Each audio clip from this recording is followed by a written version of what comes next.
MLC चुनाव के नतीजे, भले वो गरीब वंचित वर्ग के लोगों के साथ हो रहा बढ़ता अपराध हो, या फिर जिस तरीके से राज्य सरकार खामोश रहती है इन तमाम असामाजिक तत्वों के द्वारा की गई हरकतों के ऊपर, एक गिरफ्तारी किसी की नहीं होती। कोई अपराधी आज तक, भले वो जहरीली शराब की वजह से में लिप्त अपराधी हों, जो अवैध ऐसी शराब का निर्माण करते हों, जो आयात करते हों, ये तमाम कारण हैं कि भैया इस तरीके के परिणाम आए। और ये एनडीए के लिए ज़रूर मुझे लगता है चिंता का विषय होना चाहिए। सोचना चाहिए भैया कि अभी कुछ दिनों पहले उत्तर प्रदेश में आप इतना अच्छा रिज़ल्ट लेकर आए, इतने अच्छे परिणाम थे वहाँ पे, क्या कारण रहा कि उसका जो चीज़ कैरी फॉरवर्ड यहाँ बिहार में होनी चाहिए थी, क्या कारण था कि सिटिंग कई सीटें Bharatiya Janata party, Janata Dal United, NDA का गठबंधन सिटिंग कई सीटें हार चुका है।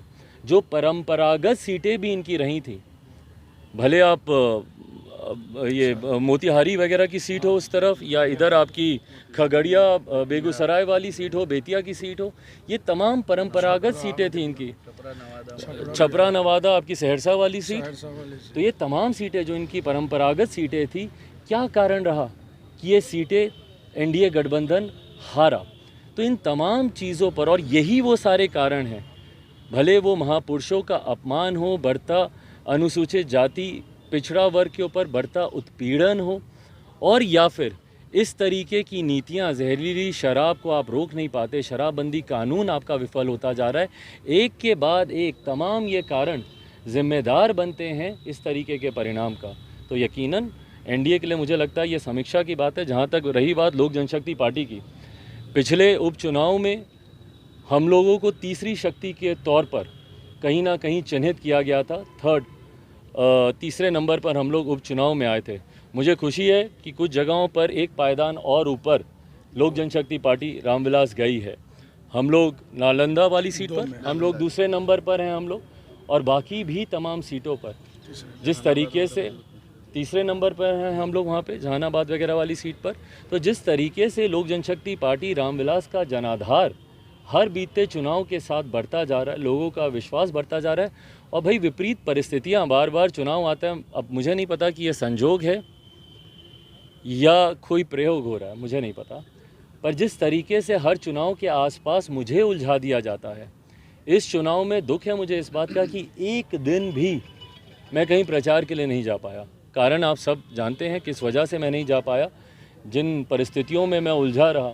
उसके बावजूद अगर जनता ने इतना समर्थन दिया है, और हर बीते चुनाव के साथ जैसा मैंने कहा कि पार्टी का जनाधार बढ़ता जा रहा है, ये हम लोगों के लिए ज़रूर एक खुशी की बात है। और आने वाले समय में इसी राह पर चलते हुए, भाई अकेली पार्टी है लोक जनशक्ति पार्टी रामविलास, जो अकेले चुनाव लड़ने की हिम्मत रखती है, और ना सिर्फ हिम्मत रखती है बल्कि हर चुनाव के साथ लोगों का विश्वास भी हम लोगों पे बढ़ता जा रहा है। और इसी क्रम को आगे भी बढ़ाते हुए अगले साल 1.5 साल, जब तक मध्यावधि चुनाव नहीं होते, लोकसभा से पहले संभवतः होंगे, तब तक अकेले चलने की रणनीति पर ही लोक जनशक्ति पार्टी रामविलास काम करेगी। एक सवाल है चिराग जी की, आज आपके चाचा ने एक बयान दिया है और कहा है कि जिस तरह से वैशाली में राष्ट्रीय लोक जनशक्ति पार्टी की जीत हुई है, उस पर उन्होंने कहा है कि ये असली उत्तराधिकारी रामविलास पासवान के मैं ही हूँ, इसलिए जनता ने मुझे जिताया है। अरे प्रभु, अभी तक उत्तराधिकारी की लड़ाई पर ही वो बैठे हुए हैं क्या?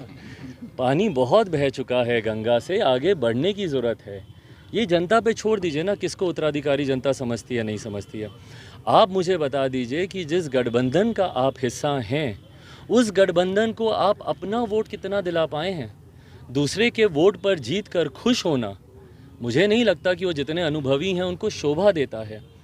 खुद वैशाली में ही वो अपने समाज का कितना वोट ले पाए हैं, या दूसरी जगह पर जहाँ जहाँ पर भी इनके गठबंधन के साथी चुनाव लड़ रहे थे, वहाँ पर वो कितना अपना वोट ट्रांसफ़र करा पाए हैं। गलत बात है ना ये। अगर आप एक घटक दल हैं तो सिर्फ दूसरों का ही फ़ायदा लीजिएगा, अपना आप कोई कंट्रीब्यूशन नहीं दे पाएगा, ये बात उचित नहीं है।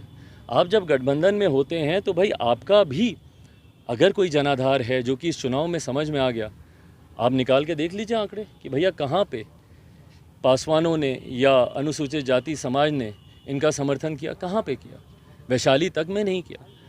तो इनको अपना भी फ़ायदा अपने गठबंधन को देना चाहिए। सिर्फ गठबंधन से मिली हुई जीत पर उत्साहित होकर अपने आप को उत्तराधिकारी स्व घोषित करना, भाई मेरी लड़ाई बहुत आगे की है, मैं बार बार मैं बोलता हूँ, उत्तराधिकारी तक की मेरी लड़ाई नहीं है। और वो तो मेरी लड़ाई भाई, मेरी तो रगों में उनका खून है ना, उनका बेटा हूँ। कोई नहीं भी बोलेगा तब भी वो मानेगा भैया कि मैं उनका बेटा हूँ, मैं उनका खून हूँ।